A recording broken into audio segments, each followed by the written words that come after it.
Welcome back to the MB2 Underground, the only show that promises we're never going to give you up on great conversation and never going to let you down with uninspiring guests. Today's guest is far from a noob. He's a guy who has prestiged multiple times, makes aiming down his sights look easy, and always seems to respawn in the right places with the right loadouts. He has a story so rich, you might want to decant your expectations because we're about to pour out some truly vintage insights. I'm your host, JT, and I'm joined by Joe Fox. What's up, Joe? Not much. How you doing, man? Man, I'm great today. I'm really excited about our guest because there's a lot of ground we can cover. Ton of ground. Yeah, this is going to be a fun one. We're going to talk British rock stars from the 80s. We're going to talk video games and, wait for it, we may even get a little dirt on our boss, El Jefe. Okay. This is going to be a fun one. Let's do it. So our guest is one of those very unique individuals. He's a great clinician, had a monster dental business, 4 locations. He 10x'd revenue over the span of 7 years. So I'm going to say that again, 10x'd revenue. That's like a business, school case study, right? It's like a tech, a company growth story, right? So they call that a 10-bagger. Yeah, dude, it's like, that's incredible. But guess what? He didn't stop there. Our guest is an author. He has started multiple businesses that are aiding dentists throughout the country in maximizing the profit of their practice and maximizing their lifestyle. And he also has a really unique insight into business that seems to be very interpersonal communication centric, and I think that's really special. It's maybe some of the more intangible skills that are so vital and are really coming to the forefront in terms of how business grows and how a business owner can kind of maximize the potential of their business. It's a lot. It is a lot. I think about it. I know he's not that much older than I am, but it feels like he's done a lot more than I have in my time on this planet. So let's get into it. Don't get too insecure. So without further ado, hailing from the great state of North Carolina, Dr. Christopher Phelps. Welcome, sir. Hello. Thank you for having me, guys. Appreciate you being here, man. Yeah, definitely. So look. I got to ask the first question. North Carolina, are you a Tar Heel? Oh, yeah. Are you a Blue Devil? No question. Or are you a Wolf Packer? Well, I think it's officially state law now that by the time you're age 8, you have to pick a side. Okay. You're a Tar Heel or you're a Dookie. Okay. Wow. You can probably tell from that statement which one I am. Yeah. Tar Heel born, Tar Heel bred. Went to Chapel Hill for undergrad. Oh, you did? Cool. Yeah. Awesome. Met my wife there. That's where our story started. That's cool. And definitely a Tar Heel. Where'd you study in undergrad? Biology. Biology. So did you know you wanted to be a dentist? Yeah, it was kind of weird. A buddy of mine, so let's flash back to 7th grade, right? Okay. Speaking of providence or serendipity, things that happen in your life that put you on a path. So my friend, we were playing video games, right? Okay. His house, his Which mom. Which one? Geez, back then it was a Nintendo for sure. Nice. Because we're the Nintendo generation. Yep. Probably Duck Hunt. Love it. Maybe some Mario. That or Excite Bike, right? Yeah. And his mom didn't like us sitting around the house playing video games all the time. So she wanted to sign him up for some extracurricular activity. So somehow she found out about a Future Dentist of America club. Wow. Started by a dentist here in town, and his son, who was in 7th grade, it was the president. So now looking back on it, I know he was padding his resume early. Yeah, sure. Okay? Exactly. And she signed him up to go, and he asked me, he's like, hey, my mom signed me up for this thing at the dental office. Do you want to go with me? I'm like, yeah, sure. What am I doing? I'll go. And I'm the one that falls in love with it. Right. Okay. Wow. Being in this guy's office, seeing his carousel slideshow of how he helps people and smiles. And then what really drew me was his surgical equipment, because he was one of the early pioneer GPs placing implants, like blade implants. Wow. So you're talking like, ice skating skate with a tooth on it. Yep. And I'm looking at these tools and like a moth to a flame, I was drawn to it. And I was like, wow, this is what you do in dentistry? He's like, you can. I was like, huh. So yeah, I had this overpowering feeling in that moment. I was like, yeah, this is what I'm going to do when I grow up. That's super cool. And my friend was like, really? I was like, yeah, this is it. And it put me on a path. So I knew then that was what I was going to do. Okay. And never strayed.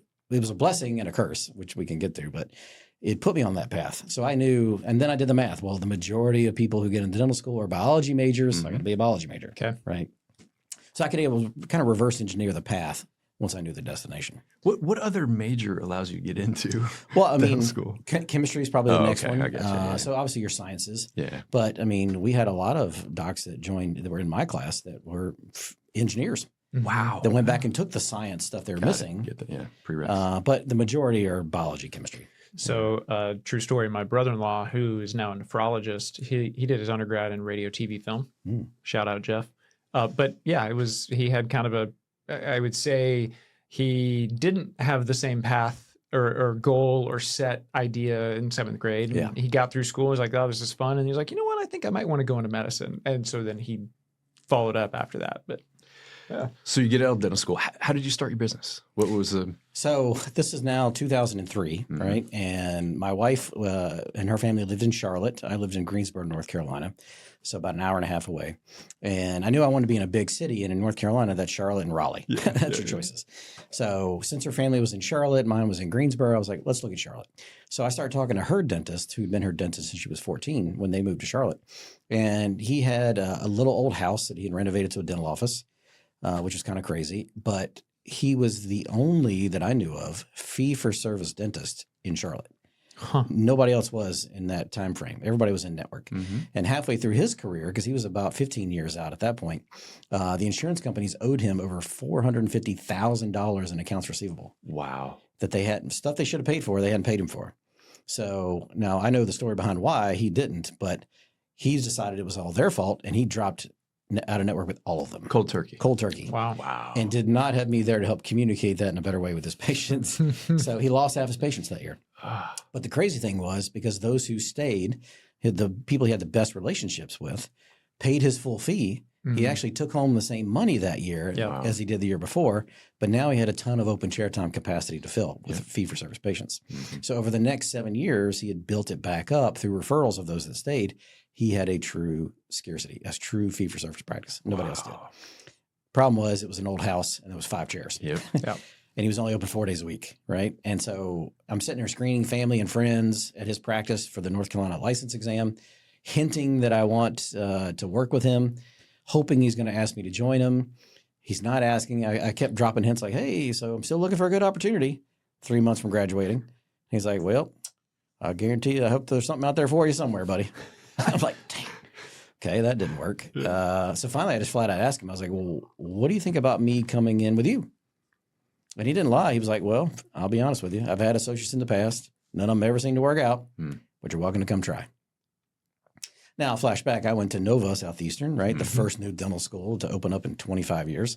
A private school. I got $200,000 in school debt that starts getting repaid in 6 months. Okay, in 2003. Yeah, inflation adjusted. Yeah, that's a big number. Right. So who's ready to go try? Yeah, knowing that, right? But the optimist in me, what I heard was, "You're saying there's a chance." Yeah, I'm in. So we took a chance. He took a chance on me, and he was really good about letting me spend his money in those first 6 months before I bought in on my marketing ideas to get myself patient opportunities. Because the truth is, that's why his past associates never worked. He actually didn't have a new patient flow to support them. Okay. He thought he could just back off his time and his existing patients would gravitate towards that person. Well, in the Cialdini realm, we call this the principle of scarcity. When you become the scarce resource, when you become harder to get to, it actually influences people to want you more. Yeah. So they didn't go to the new doc, they just waited for him. So he was more productive on less days, but the new doc starved, right?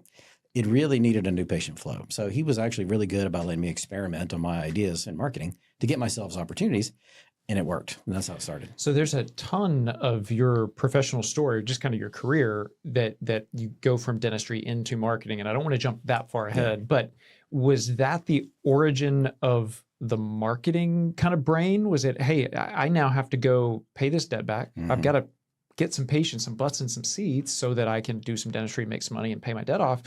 I need to try stuff? Or was this natural, like, hey, I need to make some money and I have all these ideas that I have always been up in my head? Like, was it a innate thing or a learned thing for you?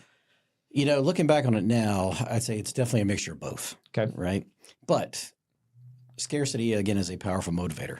And with that money coming due and not having patience, it was a powerful motivator that I need to not let this be in somebody else's control. I need to take the reins and control as much of this as I can. And so from there, I started innovating all kinds of ideas. Like I started doing talks to local community members, right? Local businesses. I do a talk in their shop and ask them to bring their clients for a dental talk, right? Just anything I could do to get in front of people. Mhm. So really, one of my favorite marketing forms is grassroots marketing, getting back in front of the people. Okay. I picked up on that early on that I had a strength in it, and I used that as a nice vehicle to start getting patients to come my way, which was important because all that cost me was time. Mm-hmm. Didn't cost me a lot of money to do that, and I was leveraging other people's network To do that. and providing them value in the process. Yeah. How did you know you had a strength with interpersonal communications? You know what? I didn't. Yeah. It was just necessity is the mother of invention. Yeah. Because of that need and that motivation, I was willing to try anything. Yeah. Okay. Well, it's incredible. Like, as I think about it, you're in a fee-for-service practice right out of dental school. I mean, the way that Joe and I typically think when we talk to doctors that are fee-for-service practitioners or their practices are fee-for-service only, it's like, man, you've built up this rapport with these patients that are sticking with you, going back to the resource, the scarce resource, that they're sticking with you. Well, now all of a sudden, you're a complete unknown quantity. Like, how in the world are you getting people to trust you to come pay full boat over here and work on your teeth? Oh, by the way, I graduated 3 months ago, 2 months ago. Oh, yeah. And I had braces on. So I looked like I was 12. Wow. Oh, I love that. Yeah. And you were not in network at that time. It was Never. fee for service. Yeah. Yeah, fee for service. Interesting. Yeah. Wow. That's incredible. So outside of the grassroots, getting out in front of people, were there any, I would say back then, paid marketing avenues that you found were that worked well? Or to me, I've always felt like targeted direct mail has always been a focal point in the center of all of my marketing campaigns, even to this day when I've recommended this to practices and work with them on marketing, because it's all about who your target market is, right? Anybody 55 and older, if that's your target market, they still respond to stuff in the mail. Yeah. Right. Even more so back then, more people did. So targeted direct mail has always worked very well for me. And I tapped into radio. And not the old, where you do the commercial. I hear docs do that. When I'm Dr. Phelps, come on down to see me. We'll take good care of you. No, not what you want to do. And you don't want like that standard radio announcer. Well, come on down to Carolina's Dental Center. They're going to take great care of you. You got a good range on voices here. I do. I should have done voice work. I was going to say if dentistry and marketing and leadership doesn't work out for you, voice work. Still time, Dr. Phelps. I've been told I have a great face for radio. So what I'm talking about is the celebrity endorsement. Okay. Right. That's the real marketing secret with radio. And what I'm talking about is the person that does the drive into work show or the drive home from work show. Yep. Okay. So I looked into the drive into work show of a popular radio station in town that was syndicated. So that tells you they're popular. And they were way too expensive. So I went for the afternoon show because they were fairly new, not syndicated yet. Now they are. And they were hungry and they were popular, right? They were good personalities. I listened to their program. I was like, yeah, I could work with those folks. And they would stop their show every day live and do a live endorsement for me. So it was like a paid referral, right? Cool. People that they trust, that like them, look to them as their expert, their authority, are saying, this is who I go see. Wow. You should too. And that was pretty powerful, especially because of sedation dentistry. It was just starting to boom at that time. And there wasn't many things that we didn't offer. So, I mean, I would get people driving 50 some miles to see me for sedation from the radio. Unreal. Yeah. That's fantastic. So we've covered the first practice that you bought into and started with. Over time, you added 3 more. Yes. You had a total of 4. What was that process like? And like, I guess maybe walk us through that kind of timeline of how you went from 1 to 4 and maybe why. Yeah. So when I was in dental school, one of my mentors, we had a break that first summer off. And so you had free time, right, between your first and second year. And so this was a clinical instructor at the school, and he had a practice in Boca Raton, Florida, Douglas Rolfe, still a mentor of mine to this day. Well, for whatever reason, he saw something in me and invited me and paid me to be an associate in his practice that summer. Not just an internship, he paid me. Wow. Right? And he put me in every job role in that practice that summer. I helped I was the hygiene assistant. I was his dental assistant. I worked the front desk. I made phone calls. I did everything. Okay. And that experience was huge to start to shape my business acumen, right? And to see pain points he had and what others were going to have. And then he introduced me to his network of friends, and one of which was a person who had 4 offices. He went 30 minutes north, 30 minutes south, 30 minutes east. And I was like, yeah, that's a model I can get behind. So that was the seed. I saw that and somebody's done that. And I'm kind of like, if I've seen somebody do it once, I can do that too. I love it. Right. Compass approach. Yeah. And that's what my initial mindset coming out of school was growth for growth's sake. Yeah. Let's do the next one. Let's do the next one. So now we're 2 years in. We've doubled the practice that first year. Wow. We're on our way to doubling it again. And that old house, by the way. And my wife and I are finally ready to look for a house now. We were living in an apartment. And because we were like, all right, this thing might work actually. So let's get some roots here. So I let her do the research and I said, look, when you get close, show me when you're ready to look at the final 4, bring me in. Otherwise, I don't care. And so she did. And we drove around and I'm looking at all this growth, not realizing that I was sitting in the fastest growing part of North Carolina. Wow. That has been that way for the last 20 years. Mm-hmm. Okay. I'm literally sitting in the middle of it, right? Without realizing. But the housing growth, I was like, huh. And we pull up to the street corner and there's 3 empty corners. And one of them has a 10,000 square foot complex with a dentist already in it. And a sign that says a 50,000 square foot medical complex is coming. Huh.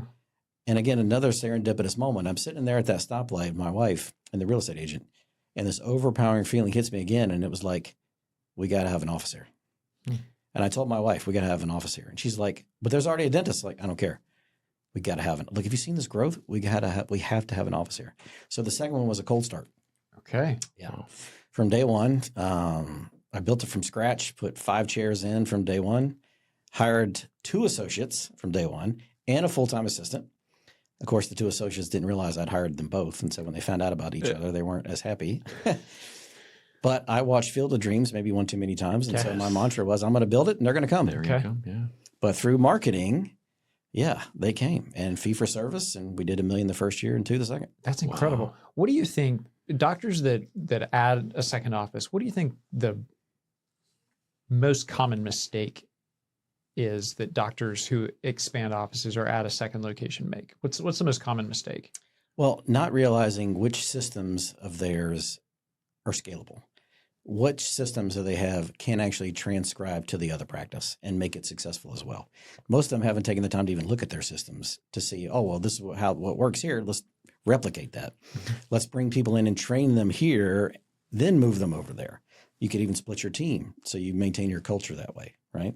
So it's not a lot of pre-planning is the big mistake. Not having a marketing budget is a big mistake, right? I mean, there's probably 5 things we could spend an hour on alone just in that topic. I would imagine too, like you talk about 20 miles north, 20 miles south, 20 miles east, 20 miles west, right? Making a little hub and spoke or what did you say? Compass approach. I would imagine that not everything travels from one office to like things that might be successful in one office don't necessarily travel and are successful in the other. Systems maybe, but now you're talking about potentially different community, a little different patient base, a little different scenario. So it makes it certainly challenging. It's like the 80-20 rule, right? There's probably 80% of your systems that will transcribe, right? And you could replicate, but there's always going to be a need for customization. So they didn't bring the 80% with them and they didn't realize what they needed to customize. The thing that I think we always find with doctors who have multiple locations, their single biggest issue is they don't have doctor coverage, right? Oh, I'm going to go start another. I'm maxed out here. I'm going to go start another, and A or 1 + 1 is less than 2 because there's only one provider, and now I'm out of this office. So kudos to you being extra smart and savvy, hiring 2 associates, not just 1, but 2 associates for that coverage there. Yeah, and I split my time, right? I knew I always had to be the first in because if the SHIT is going to hit the fan, I need to be the one in front of it. Right. Because I'll adapt quickly to accommodate. So then when I was gone, one of the associates was at my other office. So I always had 2 docs at each place, as you said. Don't rob from Peter to pay Paul. No. Walk us through the story of selling your 2 best assets, your 2 best practices, and then picking up the other 2 and then actually outperforming with those. Yeah. So this goes back to what I told you. When I made that commitment to be a dentist in 7th grade, I thought my passion was to treat patients, right? So now we've gone from 2 locations, this cold start. I bought another office about 2 hours north up in the country, 5,000 people in that town, built a 4th office, so 2 cold starts, 2 acquisitions. And I'm doing all the operation decisions for the 4 offices, involved in the hiring. I did all the marketing for them, and I'm still doing clinical dentistry 5 days a week. Wow. because my purpose was to be a dentist, Yeah. right? And we can all multitask to some level, right? But at some point, everybody's cup runneth over. Mhm. And after my second son was born, my wife was having some postpartum issues at home, Mhm. and she needed me to be there to help, right? And what I'd realized, my mindset of growth for growth's sake, just going after the next one and the next one, by still being tied to the chair clinically, that I had trapped myself in my Yeah. own business Mhm. because I made it about me. Mhm. If I wasn't there, it Didn't didn't run. run. Right. And when she needed me most, I wasn't there. So I had to make a hard decision and look in the mirror to myself to point this out. And it motivated me to simplify. So I decided to change my mindset from growth for growth's sake to what if I just maximize the capacity of what I do have. So I decided the only way I could do that was I needed to simplify. And we had some partners at the time that had come on board and bought in. So I had to make them a deal they couldn't refuse. So I offered them the 2 best revenue producing practices, most profitable. And me and the original guy took over the debt on the 2 worst ones. Wow. And I did it because in my mind, it was a calculated risk. So I thought, well, if I can get my time back, if I can go from a reactive mindset, always just putting out the next fire, to being more proactive in my thinking, working on the business, because I didn't have time to do that before because I was at the chair. Because you're in the business. Then I think I could do more with these than when I had all of them. That was my running theory. So to me, it was a calculated risk.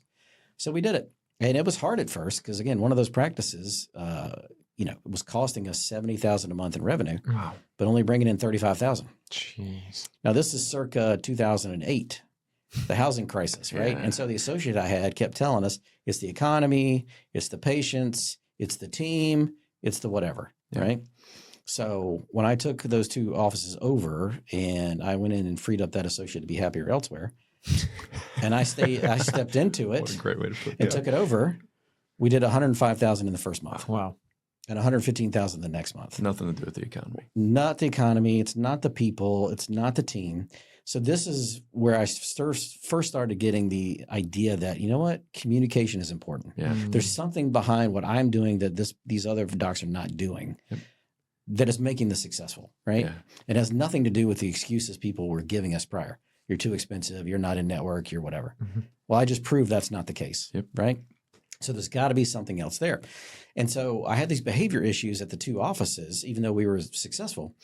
Why weren't patients coming back on the whole? Yeah, the economy sucks. It's a housing crisis. Nobody's got any money. But why aren't they coming back for the treatment they need? That doesn't change. My team, because I'm doing time at 2 offices, splitting my time, why is it that when the cat's away, the mice will play? Mm-hmm. So yeah, when I'm there, they do their job. And if I'm not there, they don't do their job. My associate doctors, why am I paying for their education? And they're not coming back and using their education. Mm-hmm. They're not putting it into practice. They're not using new billable services, even though they learned how to do it. So I had all these behavior issues going on, and I couldn't put my finger on the root cause of why. And then again, fortune stepped in and set me on a path. A friend of mine invited me to a business conference, and the keynote speaker was Dr. Robert Cialdini. Wow. Never heard of the guy before, didn't read his pioneer book, Influence, The Psychology of Persuasion. But he absolutely blew me away because one of his principles, the commitment principle, was the root cause behind every one of those issues. And it simply states, if people commit, they do.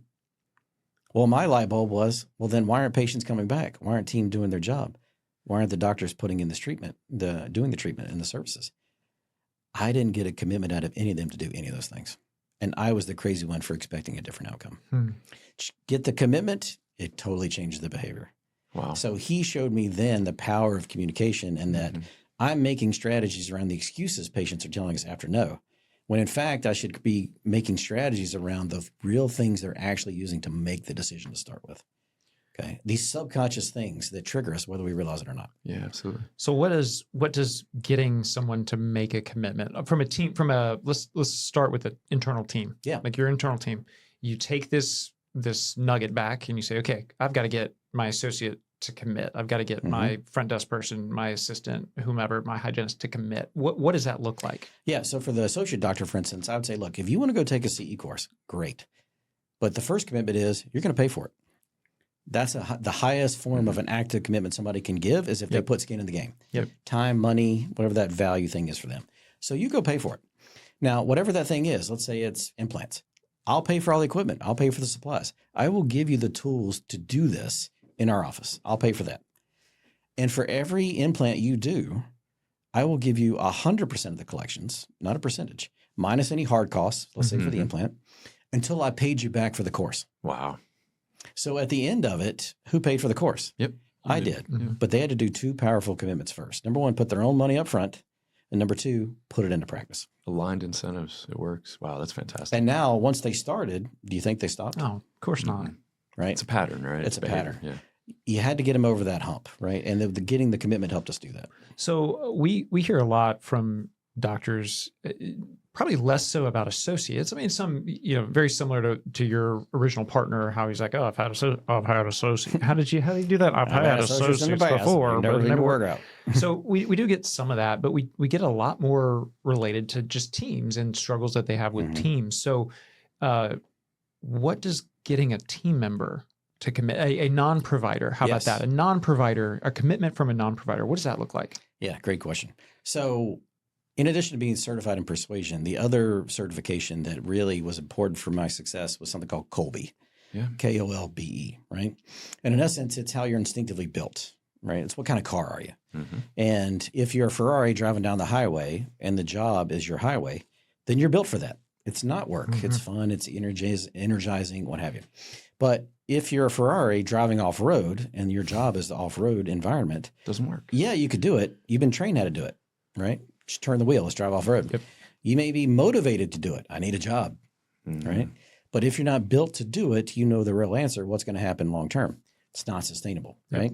So Kolbe measures objectively what kind of car are you, and then you align that with the job, task, and duties they're doing every day. So the first thing I did was align that with my team. Jim Collins wrote his book, Good to Great, and he talks about getting people in the right seat on the bus. Yeah. Well, Kolbe was the first objective thing I found that defined, why is this person the right fit for this seat on the bus? Why are they a better fit for this seat on the bus? Oh, crap. I got one person sitting in 2 seats. The seat is wrong. It's not 1 seat, it's 2. Let me get them out of that. May have the right person, but they're literally just in the wrong seat. Why should I help them on the bus? And do I need to help them off the bus, right? But so that was really important. Number 1, are they in alignment? Because I realized, let's say for the front desk, for instance, the profile of the person that works at the front desk needs to have energy to be able to multitask. They are constantly being distracted, and they need to be able to go back to these tasks at any given time after the distraction's over. 90% of the people we hire at the front desk who are attracted to that job don't have energy to multitask. They are start a task, finish that task, cross it off their list, then they'll be ready for the next one. Doesn't work. And we wonder why they struggle, right? So I realized I was hiring and trying to make people fit a mold, right? I was trying to make them fit this job. I realized based on the profile of the people I had to make the job fit them. If they have the right personality, if they have the training, then I need to make the job fit their strengths. And then supplement, outsource, whatever I have to. So that was step 1. Getting everybody in the right seats was critical. And then number 2 is from an influence standpoint, they have to be involved with the process. They have to feel like they have some control of their situation. And if you want them to change, they have to have context for why they should change. People are pretty reasonable. If you tell them that something's about to change, while they may not like it, if they understand why, they'll usually do it. Right? Buy in, But when we keep telling them to change and not tell them the why, that's when you get more barriers. So I always gave them context to justify any move that we were doing differently. And then I got them involved and gave them some sense of control of what their part was going to play. What are they going to do to help us directly or indirectly get to the goal? And by doing so, that's how I got their commitment. That's cool. Yeah. Is there a Kolbe profile for a successful clinician in general or specifically for an associate hire? You know, what's interesting is I got trained by Kathy Kolbe. She just passed recently, unfortunately, but back in the day, so 20-some years ago. And she told me that 90% of dental and medical professionals have the same profile. Interesting. Because the education system itself breeds that profile.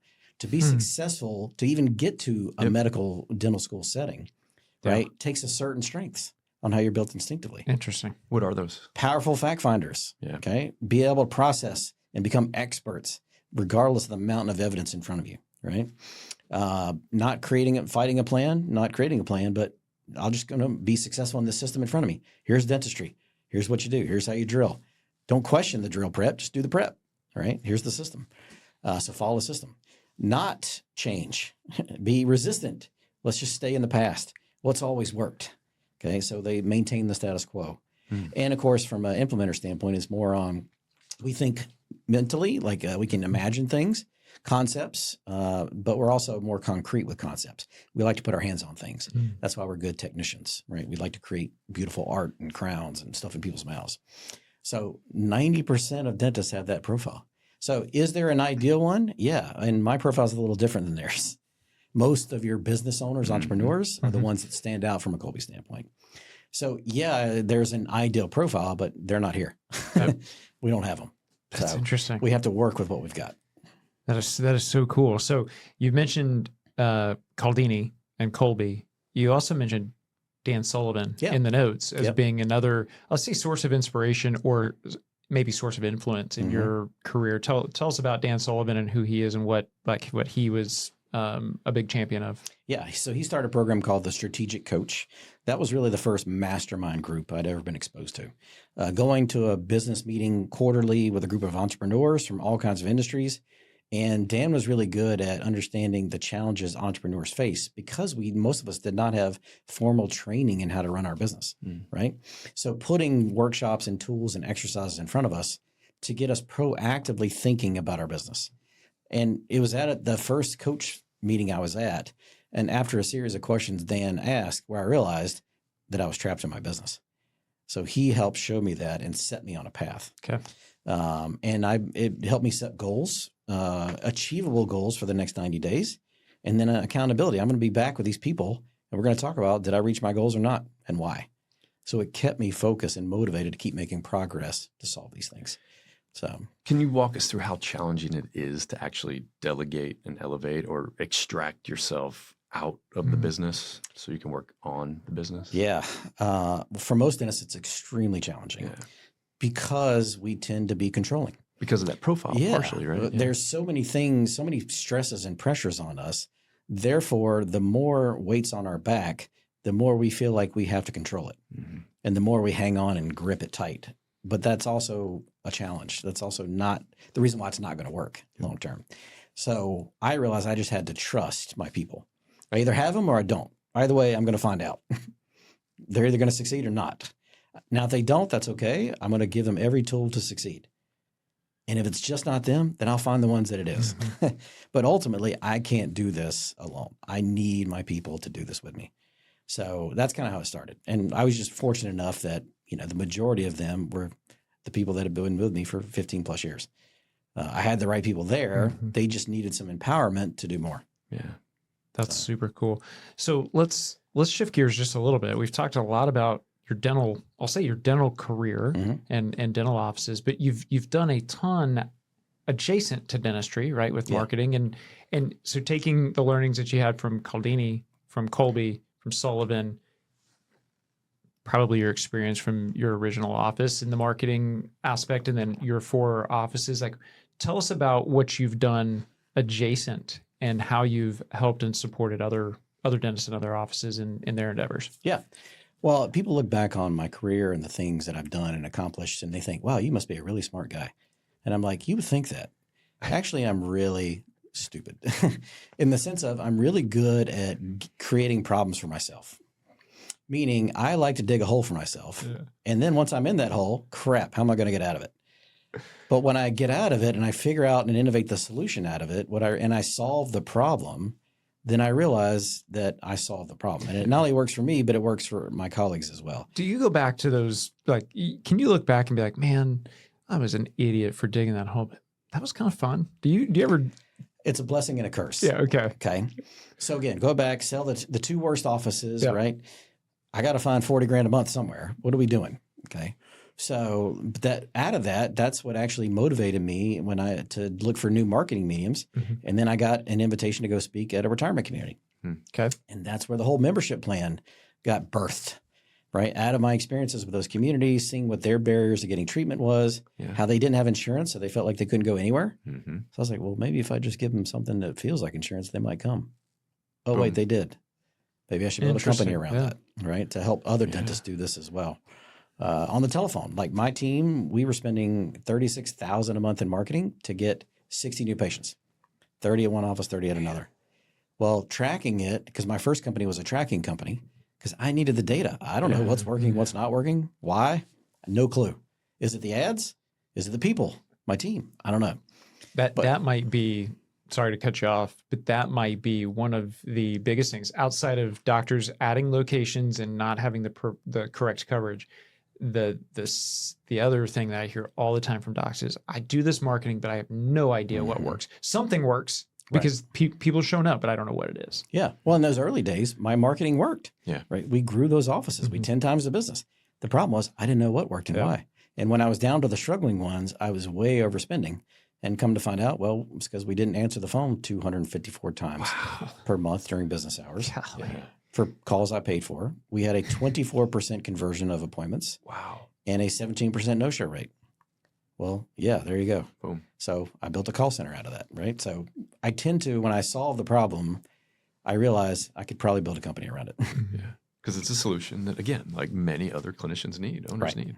Yeah. Well, I mean, and how many times you mentioned, like, you realize this solved my problem, but I bet other people have the same problem. I mean, how many times in our, hour-long conversation today have I said, oh, we see that all the time. Yep. Joe and I talk to doctor, they have that problem. That's the exact thing. So that's pretty awesome that you're able to say, I've blessing and a curse. I found myself in this spot enough times to figure out, hey, I can get myself out of it. Oh, maybe it'll help you too. Exactly.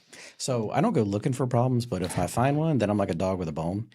I can't shake it until I really figure it out. Yeah. So That's a special personality trait. Oh, for sure. Stubbornness. Stubbornness. I love it. Okay. I want to shift gears maybe one more time because we've covered a ton on the professional and entrepreneurial side, but I got to hear your story about Rick Astley. Oh, yeah.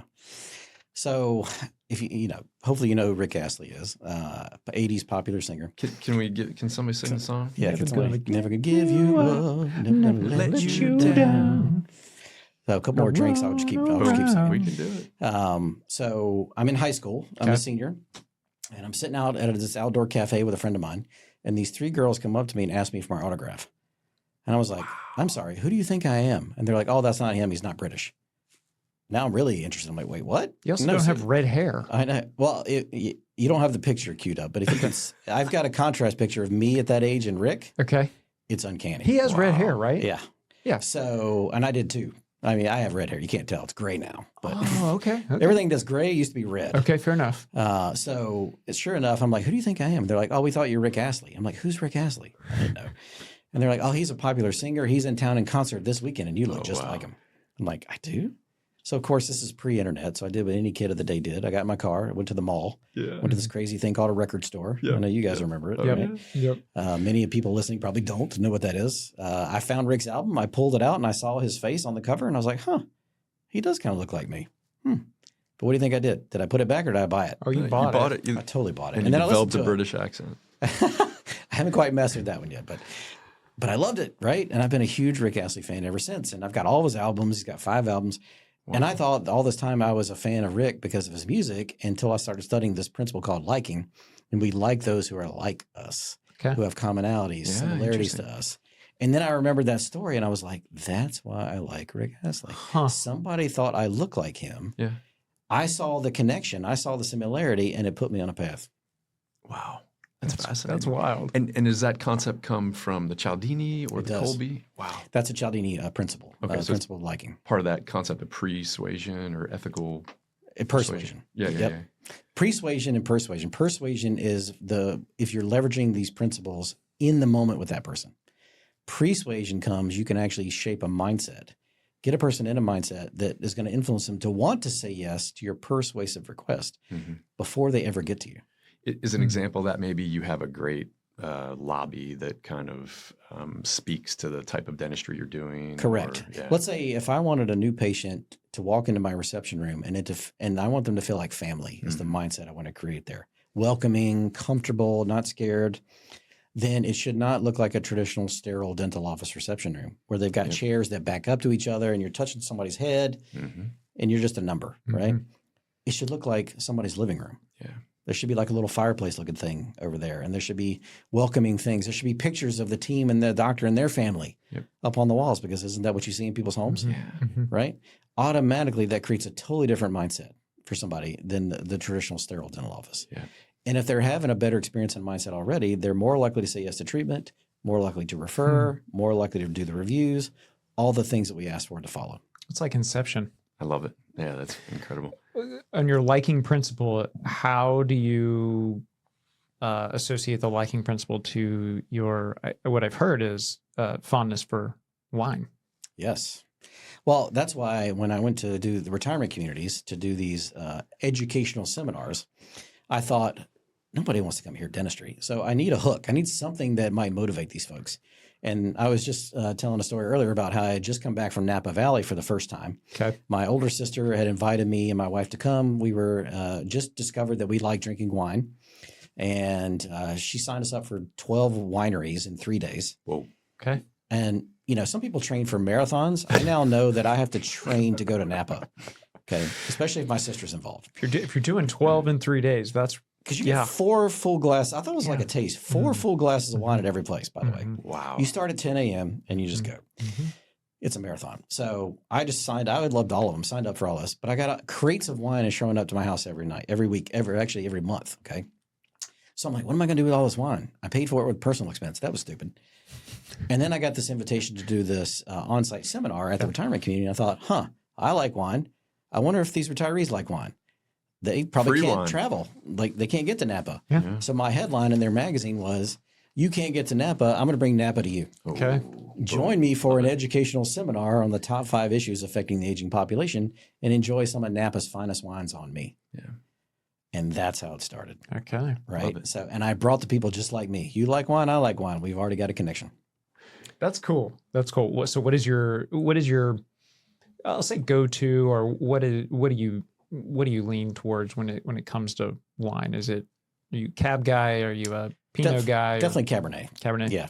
I tend to favor Napa cabs. Okay.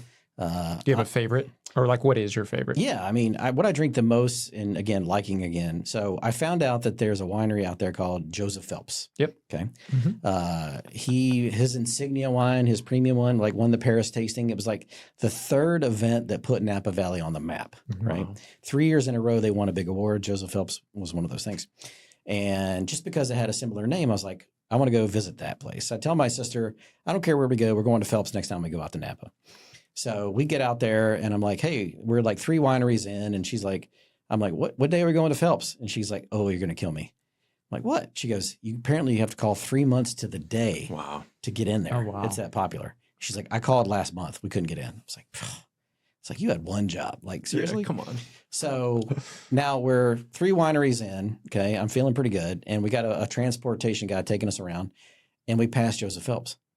And I'm like, driver, was that Phelps up there? And he's like, yeah. I was like, turn the car around. He's like, what? I said, just do it. Tell the other people we're going to be late, the 4th winery. So we go up there and my sister's like, what are you doing? I'm like, look, I got to go in, get a shirt, something with our freaking name on it. Okay. Yeah. It's the family winery. We got to go. And so we go, all like 8 of us rolling into this place, 3 sheets to the wind. And the guy at check-in could tell we'd had a few. So the look on his face was hilarious. He was like, oh God, here we go. He's like, what can I do for you? So on the way up, driving up to this place, I thought to myself, how do they know or not know that I'm a direct relative of Joseph Phelps? How would they know that? He's a Phelps. I'm a Phelps, right? Got an ID. Got an ID. I was right there on my license. Oh, man. So that was my idea rolling in. I hand my license to the guy. I said, hey, I'm here to see. Luckily, I looked up his age because he was 84 at the time.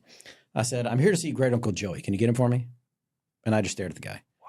And he's like looking at my license and looking at me and looking at my license and looking at me, like awkward silence, right? And after about what felt like forever, I was like, no, I'm just messing with you. And he's like, what? And then I told him the whole story about how my sister was supposed to get us in. She didn't. Yeah. I just want to grab some swag with our name on it. And he goes, that's funny he busted out laughing. He said, that's funny for a couple of reasons. Like in the 8 years I've been here, number one, no one's ever done that. So kudos. Number two, look at that picture of Joseph Phelps behind you. Even though he's 84, I know what I'm going to look like when I'm 84 years old. Wow. Again. Direct. I mean, it is uncanny. Okay. That guy took us all in, opened up their VIP room, gave up. When I tell you he gave me all the swag, he gave me all the swag. That's cool. Didn't charge us a penny, treated me like family. And to this day, that's my I mean, like I love it. An experience like that. I mean, going back, let's go back to what you were just talking about, the feeling in a dental office. Like, hey, what was it? Persuasion. it's like you go in and you have this warmth. Like you're never going, that feeling's never going to fade, right? So Joseph Phelps, you go to the winery, the courtesy, the kindness, the hospitality. I mean, the wine could be swill. I know it's not, but it could be swill, and you're still going to say this is my favorite or one of my favorites because of that. And that's such an incredibly powerful experience. It was. Power of mindset. One last one for me. Best video game of all time. Oof. Promise the listeners, J2. Dang, of all time. I mean, we can do decades, 80s, because I know there was a formative. I'm a child of the 80s as well. Yeah. I mean, you can't beat the original Mario. I mean, Right? You can't. No. Impossible. That thing was unprecedented. I don't know. Zelda's pretty. Zelda also on point, especially early Zelda. I spent many hours playing Zelda. And that's a puzzle game, right? Yep. Mm-hmm. That helped my spatial ability. Where am I on this map? Yep. Oh my Right? gosh. You got to picture that. God, there's so many. I mean, right now I play Destiny 2 a lot. That's my favorite shooter game. Okay. You can do it with groups or you can be solo. I tend to prefer the solo games. Death Stranding is a pretty amazing. Death 1 and 2. Okay, son's over here shaking his head. Yeah. I've never heard of that. But And my wife always makes fun of me. She's like, is that your Amazon delivery game? Because you're always delivering packages. They're like, yeah, I'm delivering a package. Yeah, pretty much. what do you play on? What console? I have both, PS5 and Xbox, Okay. but because I tend to like, I like Halo on Xbox. I like Gears of War. So specific to that console, but mostly I have to do PlayStation. Okay. Yeah.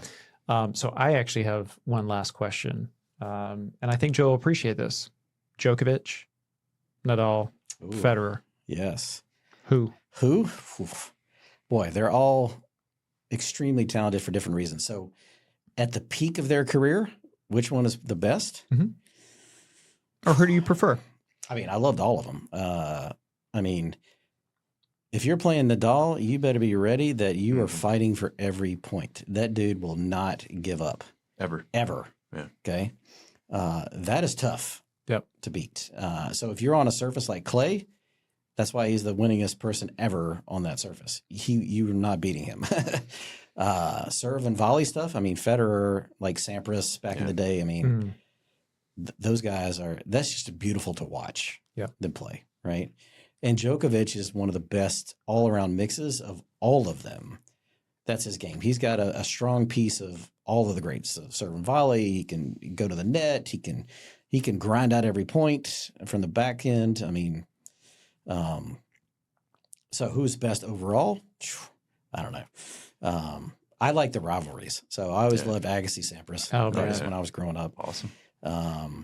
Djokovic has always been fun to watch here lately. But I think if I had to pick somebody for me, probably Federer. Yep. Yeah. So It's hard to beat Fed. I'm not a tennis guy, but I think what I know about Roger Federer is amazing. I mean, he just seems like an awesome guy. He is. Not to say the other guys aren't awesome, but I always tended to prefer him. Do you know the stats on he won like something like 80% of his matches, professional matches? Yeah. Do you know how many points he won on all those professional matches as a percentage? How many? 54%. Only 54%. And then the kind of the point is like, man, success is razor thin, right? Especially at that level. Yeah. It's got to be a lot like professional golfers. I've heard, you hear a lot about, what separates the really, really good golfers from the guy, the guys at the top of the money list versus the guys that are just barely scraping by getting their carts. And it's a stroke here or a stroke there. It's a bounce here, a bounce there. It is a razor thin margin. They're just able to do it more consistently. Correct. Which is pretty incredible. I tried my best to work in some tennis because I did notice you like to play tennis into the intro, but I just, with the Rick Astley and the video games and the wine, I was like, well, we'll at least get there at the very end. But okay, so before we let you go, we have covered an abundance of topics, but is there anything that we didn't cover that you want to cover? Number one. And number two, is there anything you've left our listeners? Shout out Jeff Kiefer. We always give him a shout out, Sarah's dad. Is there anything you want to leave our listeners with that you haven't already said? And maybe also a shout out for your businesses. Yeah. Oh, that's true. Yeah. Where folks can find more about definitely. those. Good call. I've got a new endeavor I've just launched called The Cheerful Dentist. Okay. One of the things, most people know that dentistry has had one of the highest suicide rates of any industry for numerous years in a row. Because we're so controlling, we don't do well with stress, anxiety, if you look at any TV movie show about dentists, we're never featured favorably. People don't necessarily like coming to see us. Yeah. And so sometimes we tend to take that personally. And when we have stresses, dentists, for the most part, don't tend to choose healthy coping mechanisms to deal with that stuff. So with the Cheerful Dentist, it's we're having private conversations in our community with folks to give them and train them on positive coping skills to leverage instead of those negative alternatives, right? We want them to create a positive mindset and to protect that mindset, to keep them cheerful, if you will. But at the same time, we want their chairs to be full.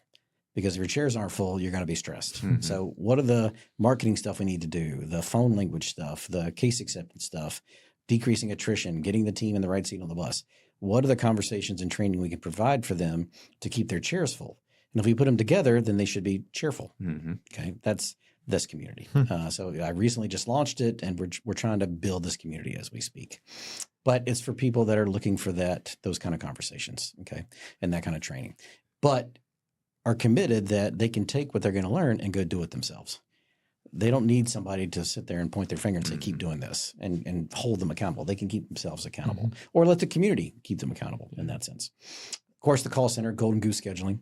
After COVID, our growth just exploded. I bet. Everybody right now is all about AI and whatnot in the call center space. And it's better than nobody answering the phone, but I would say it's not much better. Yeah. Because it's still the bleeding edge of technology. It's not the leading edge yet. I prefer things at the leading edge. So yes, we're converting with it. We're training our AI voice and persuasion and my phone language stuff. The same thing that's made my agents' average scheduling conversion rate be over 90%. Okay. When the average call center is barely 24 for fee for service or 49% for PPO. Okay. Wow. So it's going to get there. And we've got a hybrid to bridge the gap. So, but at a minimum, whether it's our live people or this hybrid scenario we have, and then until we get the AI, you all need somebody as backup during the day. Nobody can answer all their calls. And if you're distracted as the front is, they're not focused on what that person's mindset is and how do I make an appointment. Well, Golden Goose, they are.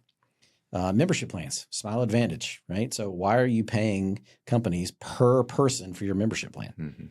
I had 3,000 patients on my membership plan between my two offices. Wow. If I had to pay somebody $10 a month per person, that's not scalable, right? If you're serious about growing a fee-for-service practice, okay, which to me is the future, and you need a membership plan. Well, a flat rate, unlimited number of persons is the only business model that makes sense. So Smile Advantage was started by dentists for dentists, if you will. The Phelps Institute, we still do clinical trainings. So I still have doctors I work with that do ceramic implants, which is an emerging demand in this new holistic-ish patient mindset that I've defined. People that want a healthier option, okay, and titanium implants. But docs who need live patient experience, come on down to North Carolina. You can work under my license. You don't need a license there anymore. Okay, we can help with that. So many companies. That's plenty enough to get you going right there. Yeah. Awesome. Well, we can't thank you enough for being here. Yeah. Thanks for stopping by. This has been a lot of fun to talk through. I mean, what I'll say is an incredible career thus far, and I can't wait to see and kind of follow you from here on out and see what the next idea is. Listeners, thank you for joining us for another great episode of the MB2 Underground podcast. We'll catch you next time. All right. See you guys.